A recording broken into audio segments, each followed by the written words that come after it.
ஆதிசக்தியான அங்காள பரமேஸ்வரி அந்த வல்லாள பட்டணத்துக்கு மாய குரத்தியாக நடக்கும் போது அம்மா அந்த மாய குரத்தி அவதாரம் கொண்டு என்ன ஒரு பார்வையா வரா தெரியுமா?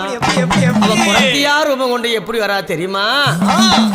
பச்சாமணி பவளமணி ஊசிமணி விக்கும் பொண்ணு, பச்சாமணி பவளமணி ஊசிமணி விக்கும் பொண்ணு, ஊரு என்ன கூறு உன் பேரு என்ன கூறு, ஊரு என்ன கூறு உன் பேரு என்ன கூறு, ஊசிமணி பவளமணி எத்தனை மணிகள் இருக்கு, ஊசிமணி பவளமணி எத்தனை மணிகள் இருக்கு, ஊரு என்ன கூறு உன் பேரு என்ன கூறு.